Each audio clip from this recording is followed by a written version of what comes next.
una pequeña introducción de un caso clínico. En este caso clínico vemos a un lactante primogénito varón de 5 semanas. 37 días de vida, o sea, 5 semanas o 37 días de vida, ¿sí? Que presenta escasa ganancia de peso y vómito lácteo explosivo. O sea, 5 semanas y 2 días de vida, ¿no? Bueno, tiene escasa ganancia de peso y vómito lácteo explosivo en cada toma. Vómito lácteo explosivo en cada toma. Al examen, la fontanela anterior y ojos están hundidos, la mucosa oral está seca, hay palidez de piel y mucosas, en el abdomen se palpa una masa de 3 centímetros de diámetro en el cuadrante superior derecho. Y además se observa reptación gástrica. Aquí les dejo un código QR para que vean el video de la reptación gástrica. Lo vamos a ver durante la clase también. Pero lo que quiero que resalten aquí es que se trata de un lactante de 5 semanas que presenta un vómito abundante, como ven aquí.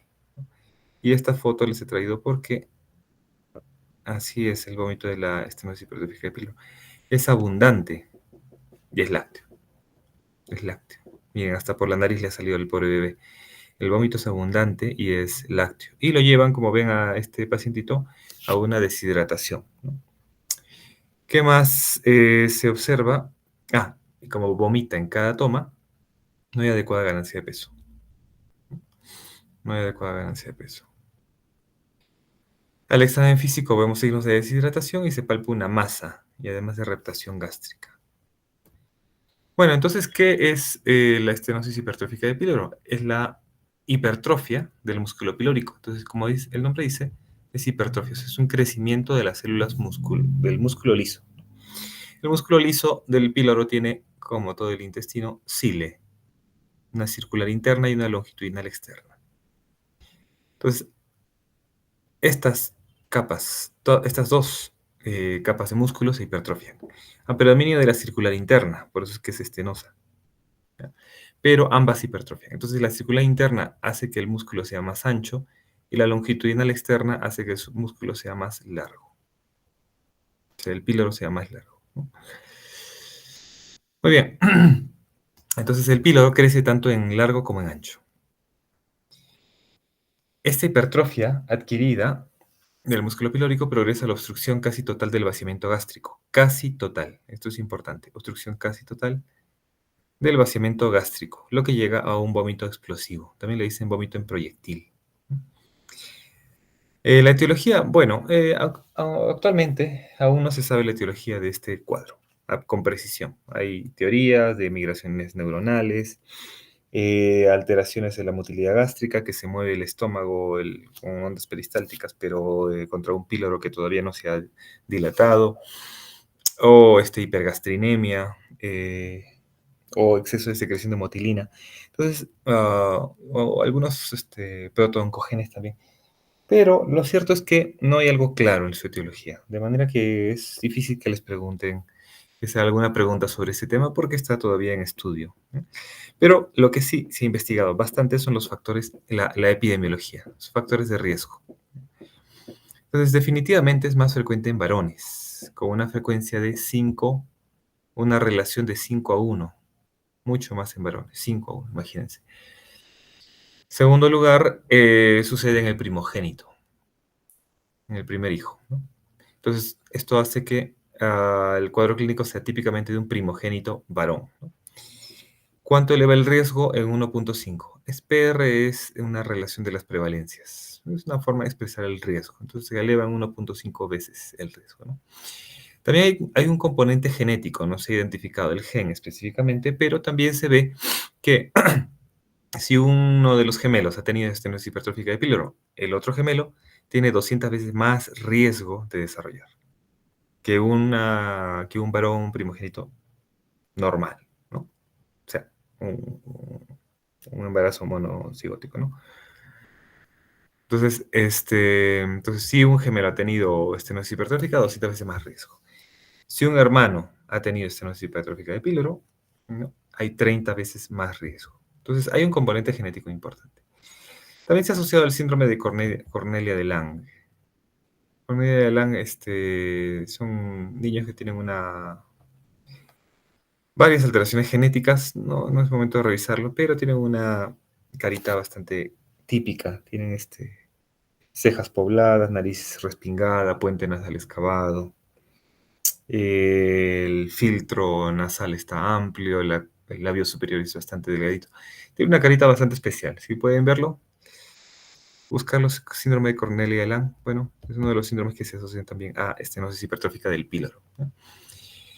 ¿Qué factores de riesgo tenemos? Aparte de ser primogénito varón y el familiar. Bueno, el haber estado expuesto a macrólidos, o sea que este lactante haya recibido eritromicina o acitromicina o incluso claritromicina. Sin embargo, hay más estudios sobre eritro y acitro. La relación es más sólida entre eritromicina, acitromicina y la estenosis hipertrófica.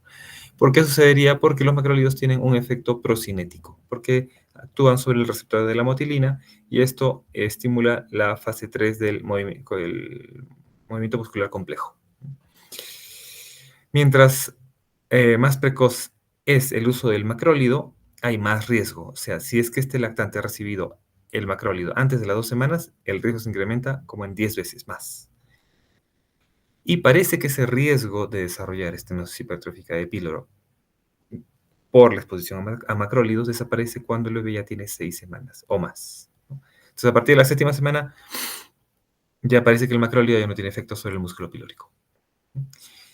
Entonces, también se ha estudiado si es que la madre recibiendo macrólidos puede pasar este efecto procinético y el riesgo de desarrollar estenosis hipertrófica a su bebé que está amamantando, ¿no? Sí, a través de la leche materna también pasa, pero lo que no se ha identificado es el riesgo de estenosis hipertrófica de píloro cuando el bebé todavía está inútero. Si es que una gestante utiliza el macrólido, el bebé no tiene riesgo de estenosis hipertrófica. Al menos hasta ahora no se ha identificado esa asociación. Entonces es muy importante el uso de macrólidos en el bebé, en la madre que da de lactar, pero no durante la gestación. ¿Ok? ¿Qué más? Otro factor de riesgo es la alimentación con biberón. Parece que la alimentación con biberón también estimula la secreción de motilina y que puede llevar a un espasmo pilórico. Ser pretérmino también es un factor de riesgo, con un incremento de riesgo de 1.4. La edad materna también, con una edad menor de 20 años. Y el tabaquismo materno. Entonces, se ha estudiado, como ven, bastantes factores de riesgo. Porque se ha estudiado o se ha querido identificar la causa, ¿no? Entonces, una de las maneras es identificar mediante epidemiología, estudios epidemiológicos, sobre todo estudios de cortes, factores probables y vías probables, mecanismos probables, ¿no? Ahora veamos el cuadro clínico. El cuadro clínico se presenta así. Hay, primero, vómito lácteo. El síntoma principal en la estenosis hipertrófica de píloro es vómito, y es un vómito lácteo, principalmente, ¿ya? Explosivo, en proyectil, después de cada toma. Vamos a revisarlo ahorita. Y les pongo esta imagen porque recuerden que si el bebé vomita en cada toma, cada vez que toma leche, entonces va a ocurrir dos cosas.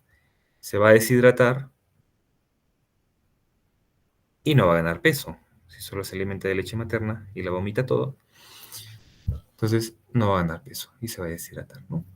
Pues básicamente ese es el cuadro típico. Vamos a analizar el vómito. El vómito, como ya dijimos, es un vómito abundante en proyectil. Es todo el contenido gástrico se vacía, ¿no? Usualmente los pacientes vomitan todas las tomas o casi todas las tomas. Usualmente después de 10 a 15 minutos de haber lactado. Y posteriormente el paciente tiene avidez por lactar y llora de hambre. Llora de hambre. ¿Ok? El vómito típicamente es lácteo, ¿ya?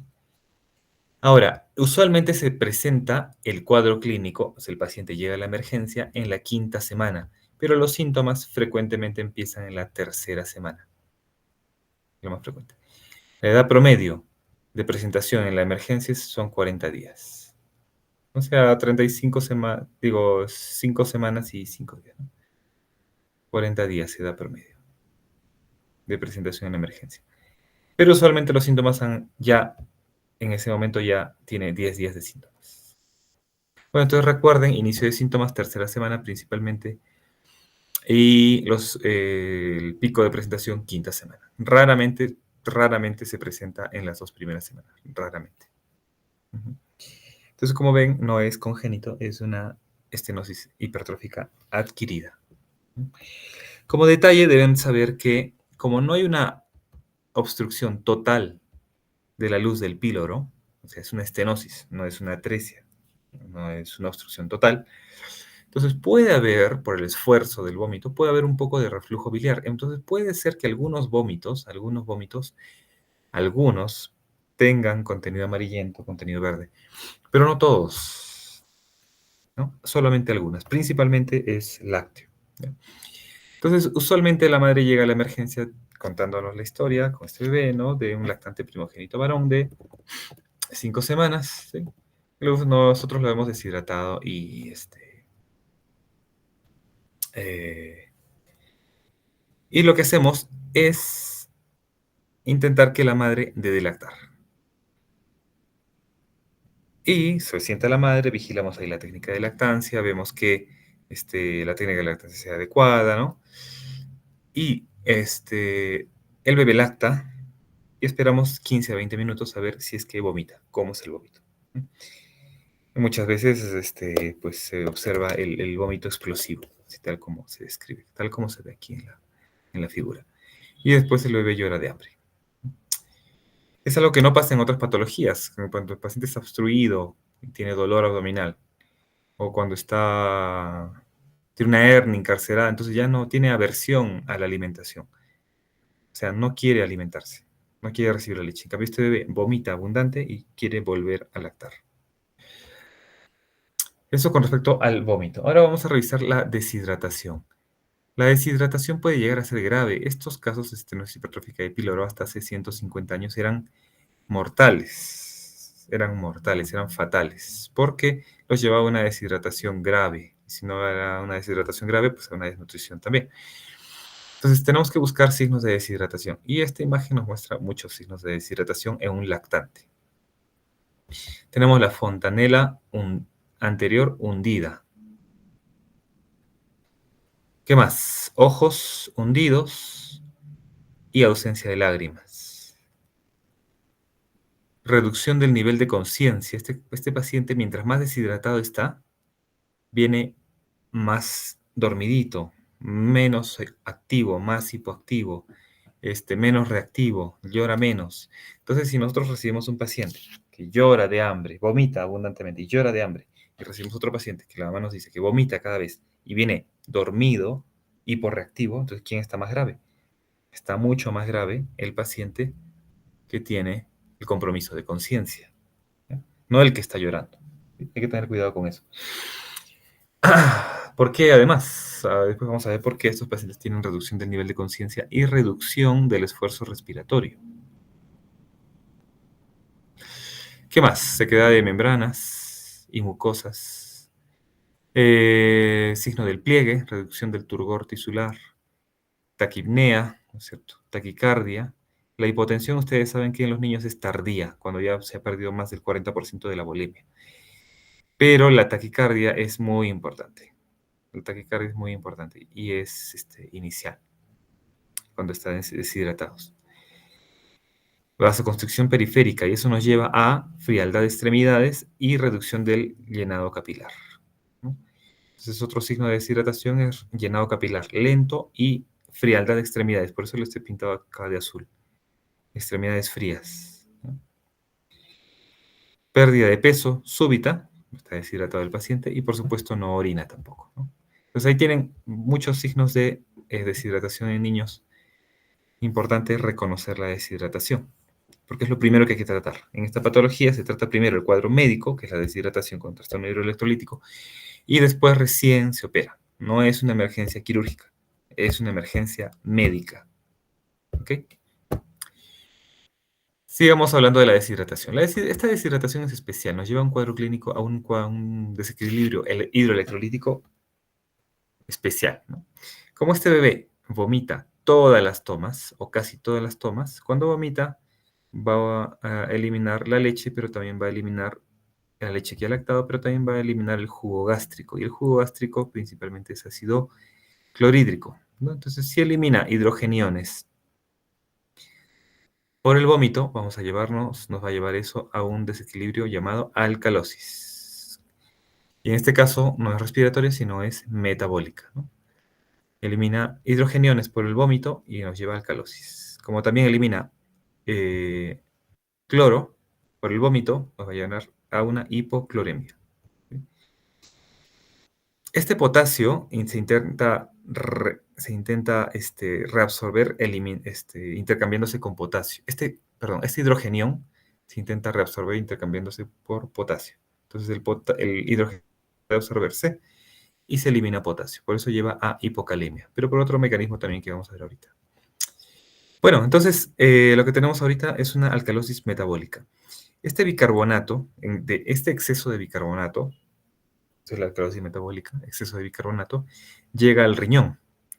Y en el riñón, lo que intenta hacer el riñón es intenta compensar, ¿no? Intenta compensar este exceso de bicarbonato. Entonces trata de eliminarlo. Y el riñón elimina el bicarbonato, pero para eliminarlo necesita eliminar también sodio en la orina. Entonces excreta sodio, ¿no? Excreta sodio. Pero cuando este sodio llega al túbulo contorneado distal, ¿sí? Se sensa una pérdida de sodio exagerada y se activa el eje renina-angiotensina-aldosterona. Se activa la aldosterona para reabsorber este sodio. Pero la aldosterona, como ustedes saben, reabsorbe sodio, pero excreta potasio e hidrogeniones. ¿Sí? Reabsorbe sodio, la aldosterona, sí, pero excreta potasio e hidrogeniones. Entonces, eso nos lleva a más hipocalemia, porque se va a ir en la orina el potasio, ¿no? Y la aldosterona también nos elimina hidrogeniones, e hidrogeniones en la orina, ¿a qué nos lleva? A aciduria, ¿no? Entonces, esta es una aciduria paradójica. ¿Por qué? Porque este paciente tiene una alcalosis metabólica. Se supone que debería estar reabsorbiendo hidrogeniones, pero no, al contrario, está eliminando más hidrogeniones todavía. Entonces, esto es la aciduria paradójica. Claro que estos son estadios ya finales, una deshidratación grave, una alcalosis metabólica también grave, una depresión de volumen grave. Entonces, pero eso es una forma ya exagerada, la forma pues, que puede llevar al paciente a depresión respiratoria, shock, arritmias cardíacas, ¿no? Entonces, finalmente lo que tenemos es principalmente alcalosis metabólica, hipoclorémica, alcalosis metabólica. ¿Por qué? Porque vomita hidrogeniones. Hipocloremia. ¿Por qué? Porque vomita también el cloro, ¿no?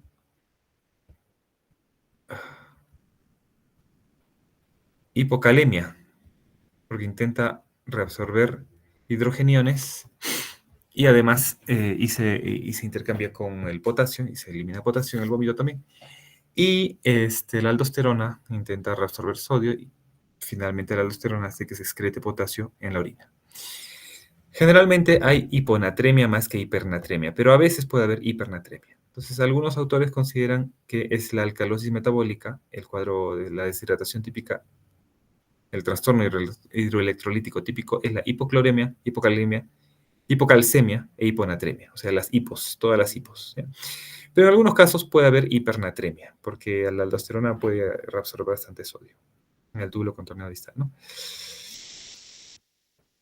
No se olviden que puede haber aciduria paradójica.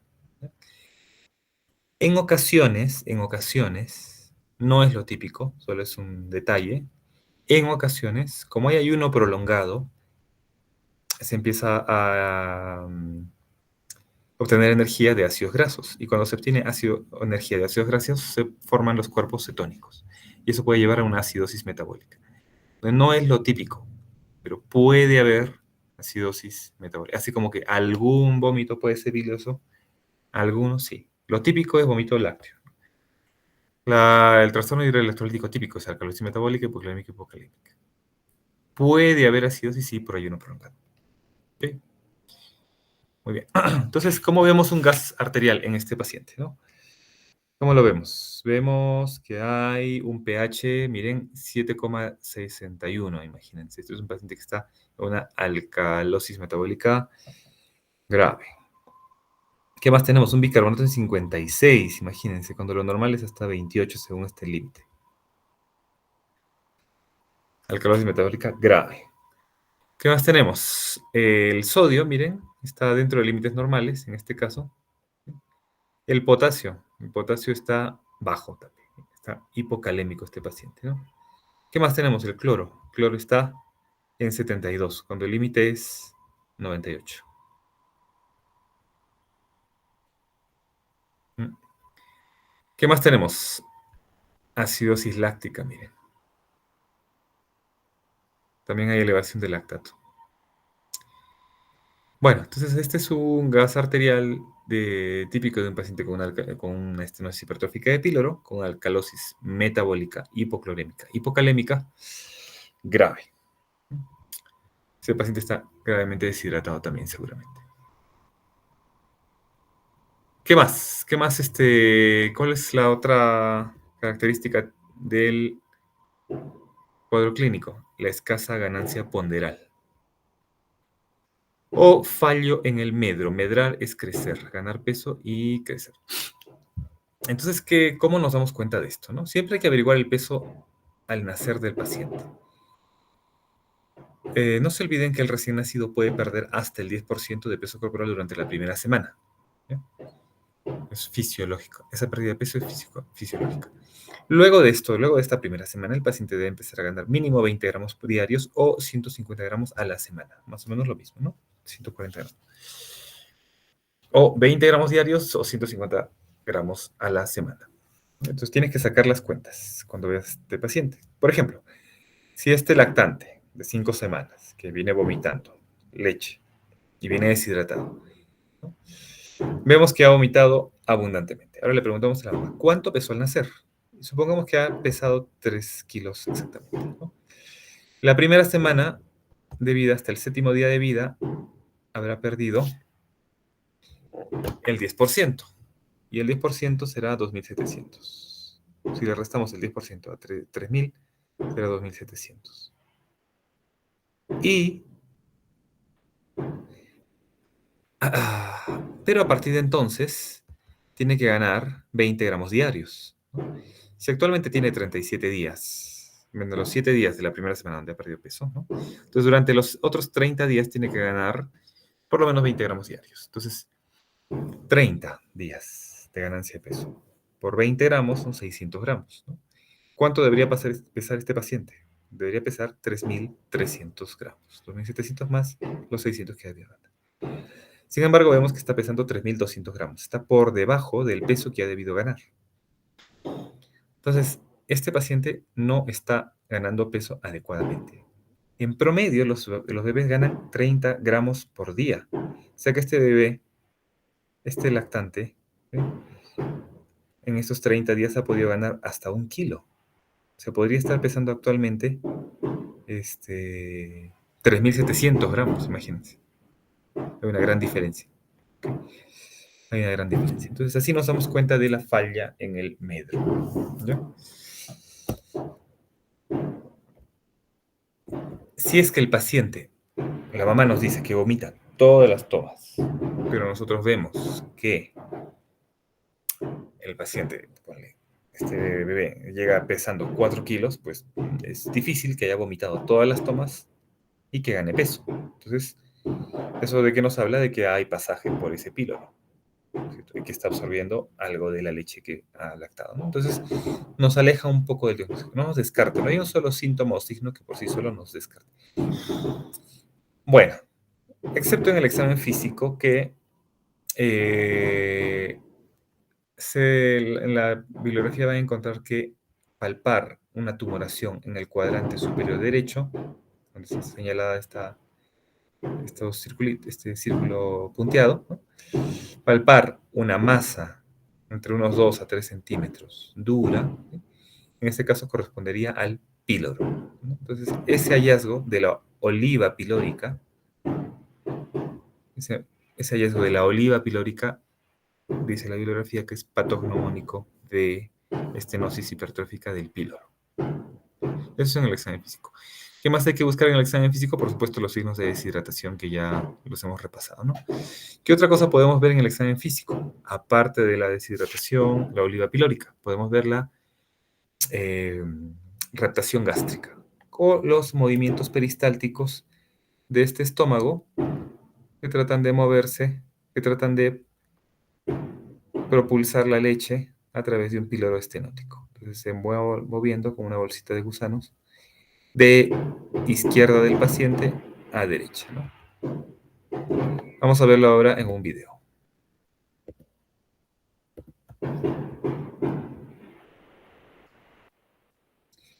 Este paciente está anestesiado ya para operarse y pueden ver cómo acá hay una masa en el lado izquierdo. Esta no es la oliva pilórica está por acá, ¿no? Pero hay una masa que camina, se desplaza hacia el lado derecho del paciente. Entonces, estos son los movimientos peristálticos. No se van a confundir. La oliva pilórica está a la derecha. Esos son los movimientos peristálticos del estómago distendido y con leche, tratando de propulsar la leche a través de un píloro estenótico. ¿Ya? Eso es. Esa es la.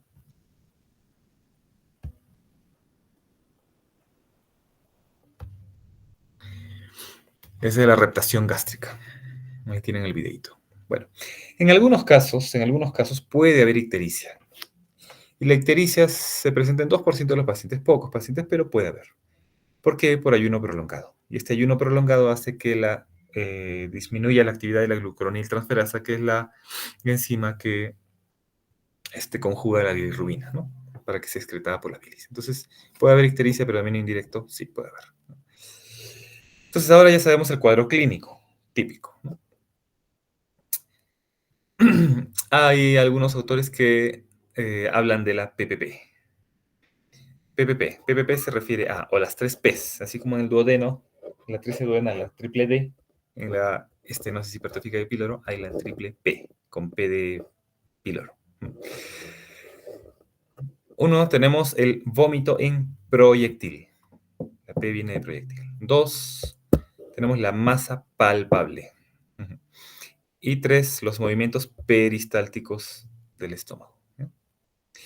Ahora, estos tres hallazgos suceden así tal cual en un 15%, 20% máximo según las series. Entonces no es lo más frecuente encontrar todo, ¿no? Lo que sí es frecuente es el vómito lácteo en proyectil. Eso sí nos lleva al diagnóstico.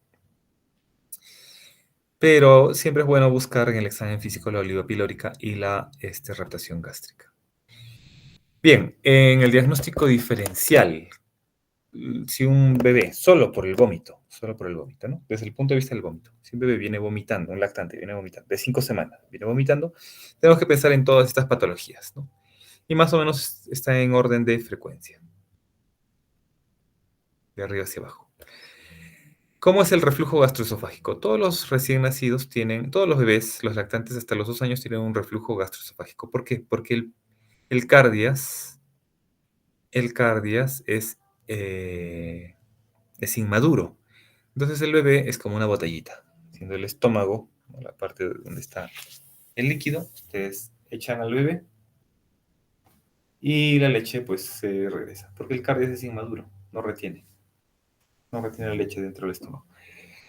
Entonces el reflujo gastroesofágico es normal, es fisiológico, pero el reflujo gastroesofágico no tiene este vómito que ven aquí, este vómito escandaloso, abundante, ¿no? En el reflujo gastroesofágico es eso, es una pequeña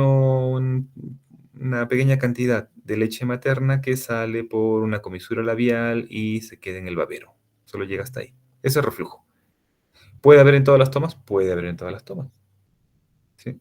Escaso, mínimo. Y por supuesto esto no lo lleva al paciente ni a deshidratación ni a pérdida de peso. Mientras que ven el vómito es en proyectil en la estenosis hipertrófica de píloro. ¿Ya? Entonces ese es uno de los diagnósticos diferenciales. Okay. Siguiente. El siguiente sería la mala técnica de lactancia. Lo que pasa es que si hay una mala técnica de lactancia, el bebé no va a lactar lo suficiente, va a tener hambre, va a quedar lactando de hambre, va a deglutir aire. Entonces, tiene que tener una buena técnica de lactancia, ¿no? El, tiene que estar en el regazo de la madre, sostenido por los dos brazos, ¿no? En 45 grados, con los labios cubriendo la areola, todo el pezón dentro de la boca del bebé, los labios evertidos y la lengua un poco protruida.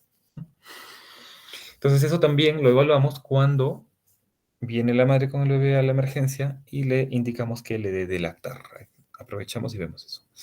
¿Qué más? Gastroenteritis. Las gastroenteritis en esta edad son principalmente virales. ¿Sí? También entra en el examen, entre el diagnóstico diferencial. Pediremos una reacción inflamatoria, habrían otros signos de fiebre, ¿no?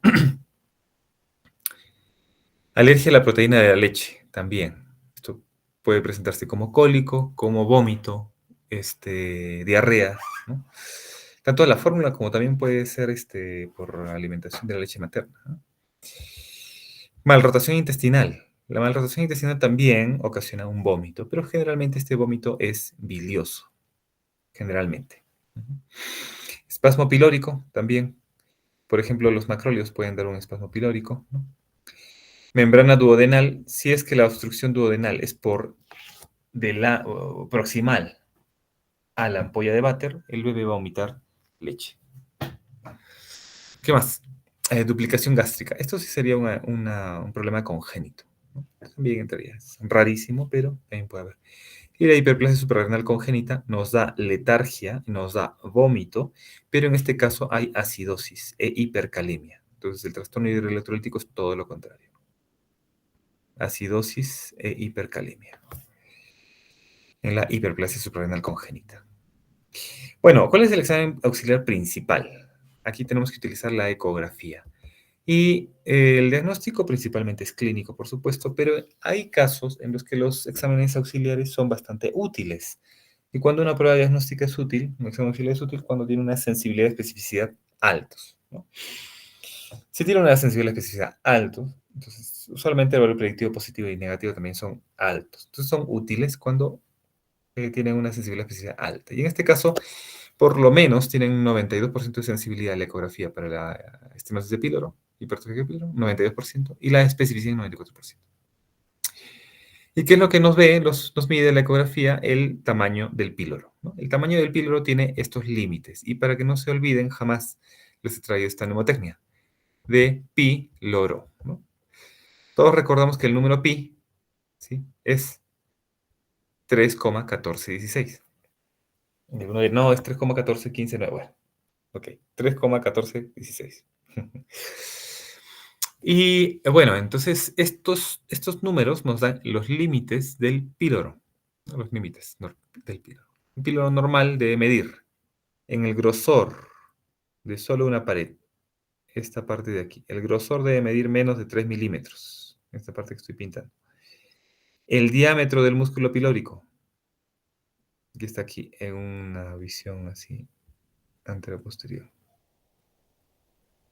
El diámetro del músculo pilórico debe medir menos de 14 milímetros. Y la longitud de todo el músculo pilórico debe medir menos de 16 milímetros. Eso es lo normal, menor de eso. Esos son los límites normales.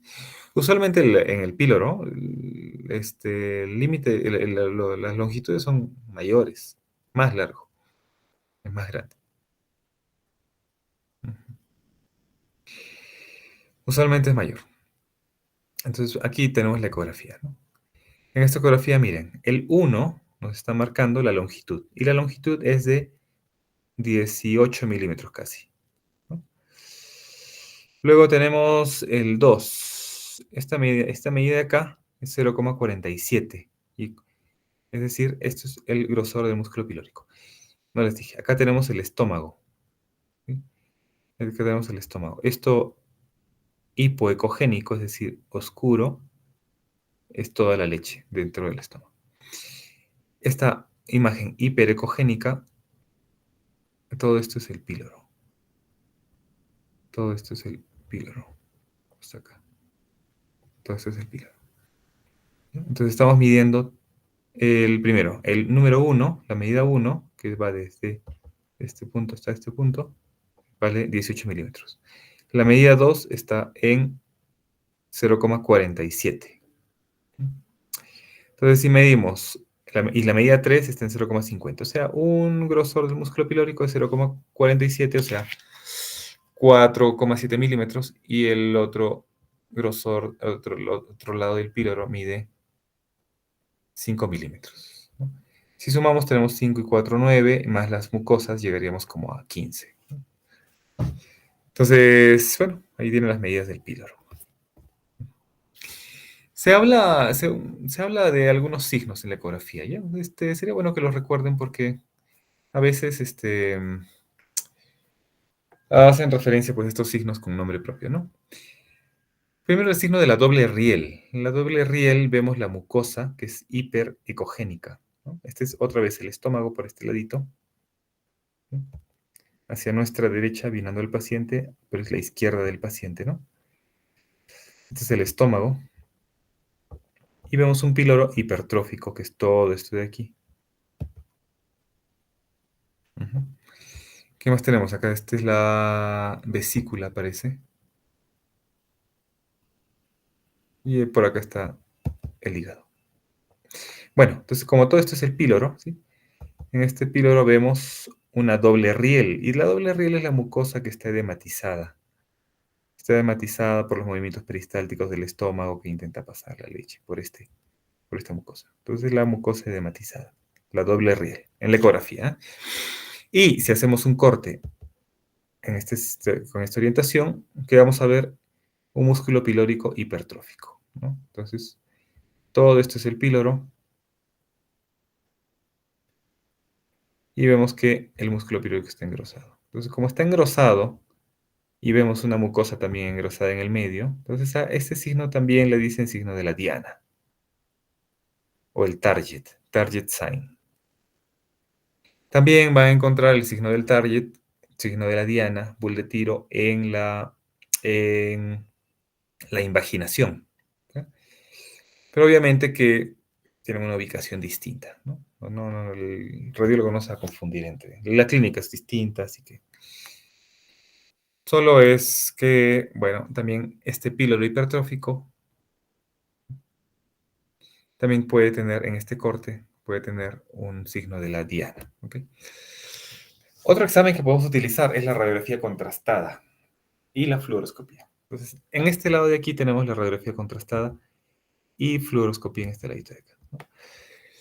En la radiografía contrastada ponemos contraste a través de una sonda que va hasta desde la boca hasta el estómago, orogástrica o nasogástrica, y vemos cómo se llena el estómago con la sustancia radiopaca, ¿no?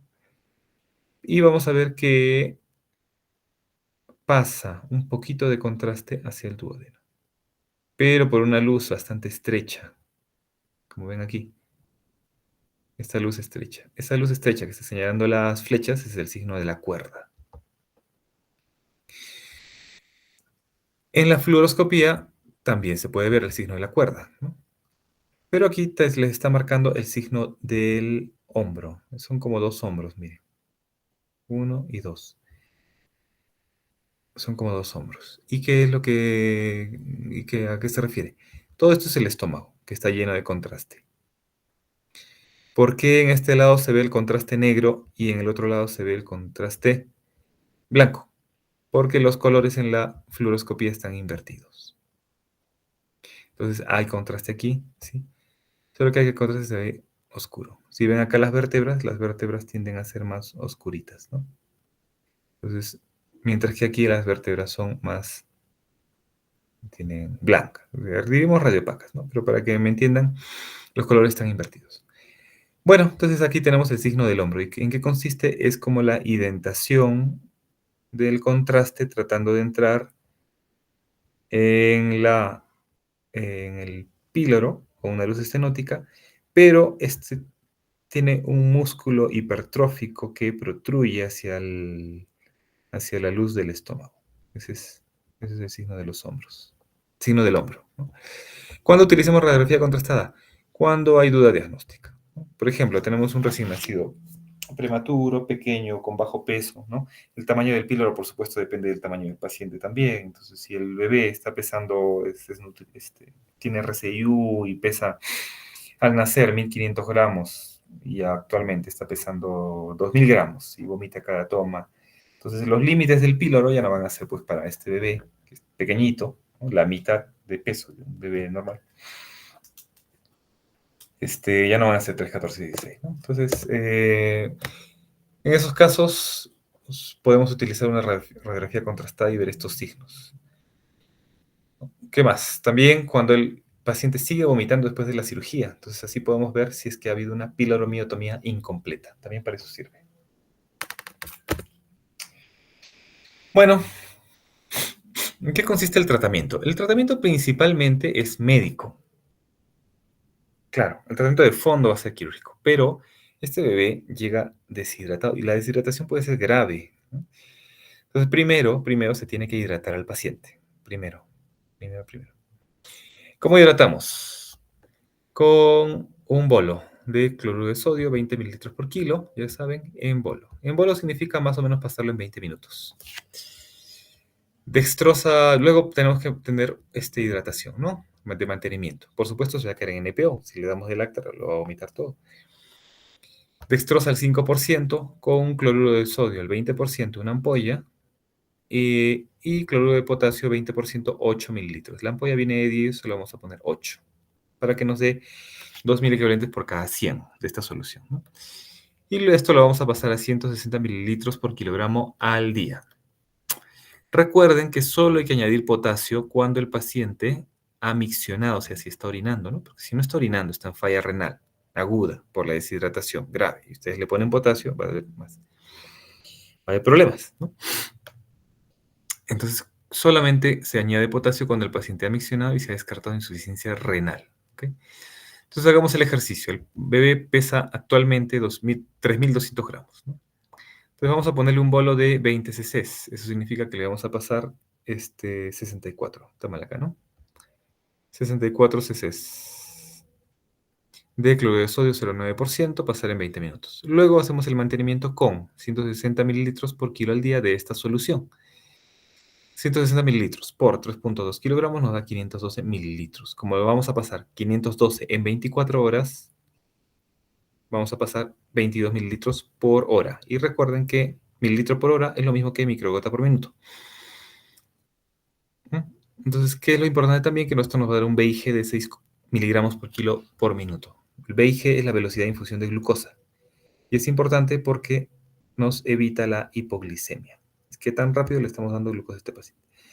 Tiene que ser entre 5 y 8, por lo menos. Por lo menos 5, ¿no? Entonces estamos en 6 con esta velocidad de infusión y con esta dextrosa 5, así que estamos bien.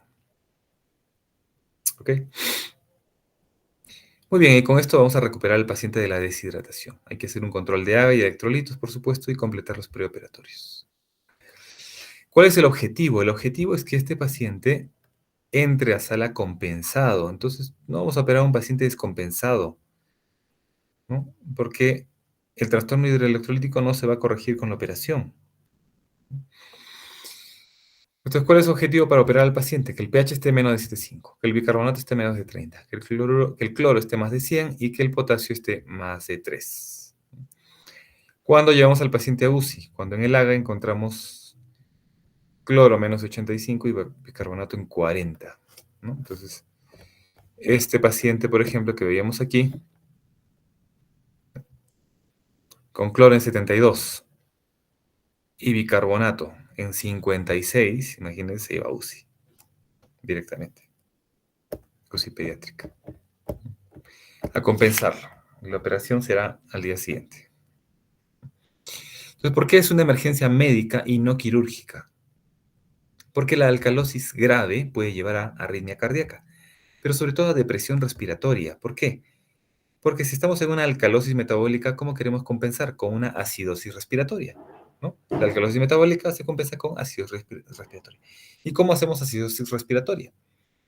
¿Cómo acumulamos CO2 en el organismo? Hacer acidosis respiratoria significa incrementar el CO2. ¿Y cómo incrementamos el CO2 en el organismo? ¿Cómo incrementamos el CO2 en el organismo? Sin respirar. Entonces lo lleva el paciente a apnea. Entonces puede llegar el paciente tan deprimido que ni siquiera puede tener esfuerzo respiratorio. Puede que tenga esfuerzo respiratorio. Y según las series de casos, hasta 27% de pacientes presentan apnea en el preoperatorio. Entonces es importante esto. Ya la alcalosis metabólica puede dar arritmia cardíaca, apnea, depresión respiratoria grave, shock y convulsiones. ¿Sí? Entonces es algo a tener en cuenta. ¿Sí? Bueno, y ahora vamos a ver, hacer el tratamiento quirúrgico. ¿En qué consiste el tratamiento quirúrgico? Esa es la palabra, estas son las dos palabras mágicas que tienen que recordar. Piloromiotomía extramucosa. Entonces consiste en seccionar la capa serosa, toda la muscular, la circular interna y la longitudinal externa, dejando intacta la mucosa. Dejando intacta la mucosa. Entonces ven aquí que el cirujano está sosteniendo el píloro, ¿sí? La cabecita del paciente está por acá, las piernitas están por acá. Entonces esta foto parece que la ha tomado el anestesiólogo. Acá está la derecha del paciente y acá está la izquierda del paciente, ¿no? Entonces, esta parte de aquí es la parte del estómago, ¿sí? Del píloro, y por aquí está el duodeno. Entonces, ¿qué es lo que vemos aquí? Aquí se ha hecho una incisión, ¿sí? Longitudinal, cortando todas las capas musculares, pero se deja aquí al fondo la mucosa intacta. Tiene que seccionar todo el píloro y se deja la mucosa intacta. La técnica clásica es la piloromiotomía de Ramstedt. Y se hace una incisión en el cuadrante superior derecho. Se hace una incisión con el bisturí y después se diseca, se separan los musculitos con la pinza de Benson. Se hace una incisión, se rompe todo el músculo y con la pinza de Benson se separan, que es como dos mandibulitas que van a separar para abrir más el píloro, ¿no? También hay una técnica de Bianchi, que es el mismo procedimiento, pero a través de una incisión periumbilical superior. Entonces, en Ramstedt, que es lo clásico, se hace la incisión en el cuadrante superior derecho. Ahí donde se palpa el píloro, ahí. Mientras que en Bianchi se hace una incisión periumbilical. Hay técnicas periumbilicales. Es una incisión periumbilical, superumbilical, o Alberti, que es periumbilical derecha, ¿no? Y luego se estira la incisión para tratar de exteriorizar el píloro.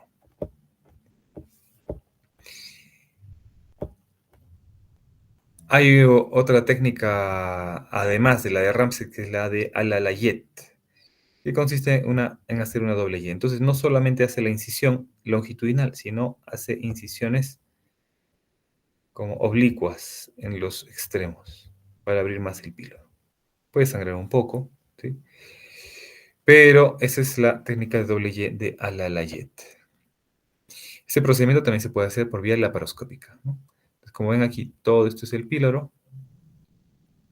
Por aquí vemos el hígado. Y acá está haciendo la incisión con el hook. Haciendo la incisión.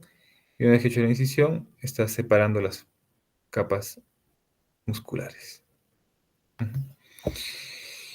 Entonces ustedes dirán, ¿qué es mejor, cirugía abierta o laparoscópica? Bueno, pues son muy similares en los centros especializados que tienen buen volumen de pacientes, son muy similares, donde se han hecho los ensayos clínicos, eso es un ensayo clínico aleatorizado, por favor, no randomizado, sino aleatorizado, comparando la técnica abierta versus laparoscópica.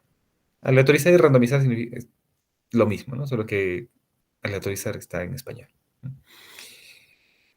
Tiene la misma tasa de complicaciones, la cirugía abierta y la laparoscópica. Y el resultado cosmético, bueno, será superior en la laparoscópica, ¿no?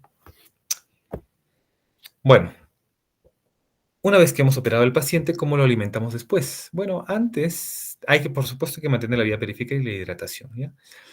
Antes se hacían unos esquemas de hidratación con dextrosa, luego con leche materna, bastante un poco complicados, pero ya se han hecho ensayos clínicos comparando la lactancia materna a demanda versus esos esquemas de tolerancia oral. Y la lactancia materna a demanda a partir de las 4 horas de la cirugía es bastante segura. Entonces, ¿el paciente puede vomitar? Sí, puede vomitar una o dos veces, ¿no? Pero no es que va a vomitar todas las tomas ya. ¿Por qué seguiría vomitando? Porque la mucosa que está dentro también está edematizada.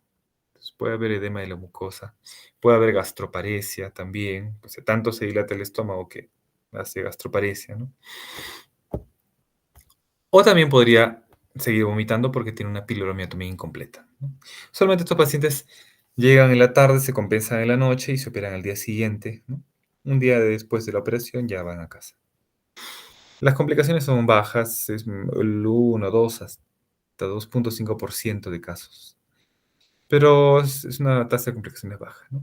¿Cuál sería una complicación posquirúrgica? Bueno, la sección de la mucosa. Si se corta toda la mucosa, si hacemos un orificio en la mucosa aquí y vemos la luz del píloro, entonces tenemos que cerrar todo este píloro, suturamos y hacemos una incisión por otro lado. Sección incompleta del músculo pilórico. Entonces, ¿cómo nos damos cuenta? 3, 4 días después de que el paciente ya debería estar tolerando todas las tomas, sigue vomitando, ¿no? ¿Cómo nos damos? Esta sería la clínica. Y confirmamos con una radiografía contrastada, que es aquí, ¿no? Sigue habiendo un signo de la cuerda. ¿Qué más? Evisceración. A veces cuando se trata de hacer las técnicas periumbilicales, se estira mucho la aponeurosis y puede haber dehiscencia, evisceración. También puede haber infección de la herida operatoria o una hernia incisional como en cualquier cirugía, ¿no? Bueno, entonces esa ha sido toda la clase de hoy. Acá tienen algunos tópicos, ideas que tienen que recordar. Eso sí o sí tienen que recordarlo. Por supuesto, pueden ser preguntas de examen. ¿Y algún enlace de interés? Bueno, el Johns Hopkins tiene un flujograma de manejo bastante interesante, bastante específico también sobre la hidratación, sobre el diagnóstico, sobre criterios de alta, criterios de UCI. Así que si quieren revisarlo, bueno, ahí está el enlace. ¿Tienen alguna duda, alguna pregunta?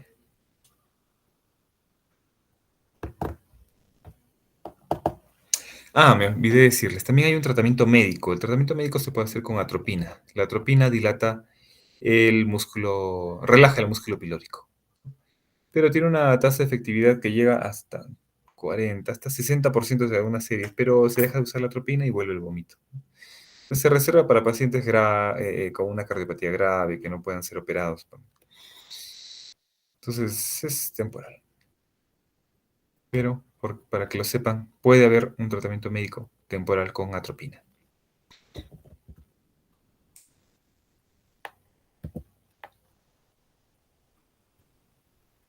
Ajá. Bueno, entonces, ¿alguna duda, muchachos, chicos? ¿Están ahí? Doctor, ¿y el píloro vuelve a tener funcionalidad normal? Ah, eso sí, esa pregunta me han hecho varias veces. O sea, no se altera el vaciamiento Sí, o sea, gástrico si se deja después. la mucosa intacta, ¿sí? Este músculo vuelve a crecer. Se vuelve a crecer el músculo, ¿no? Pero ya la luz está permeable. Ya la luz está permeable.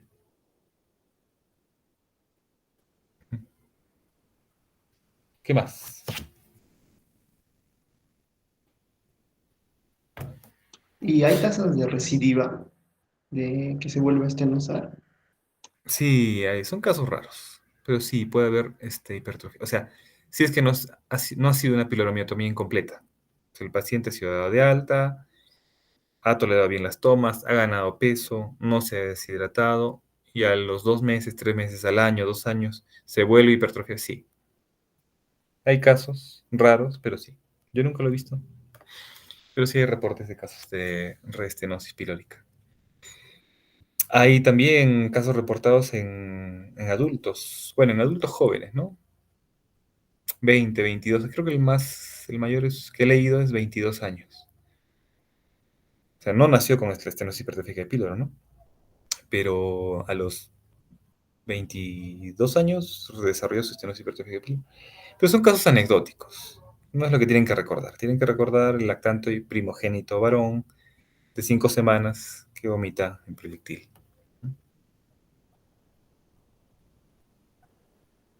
¿Qué más? ¿Alguna otra cosita? ¿Alguna otra duda?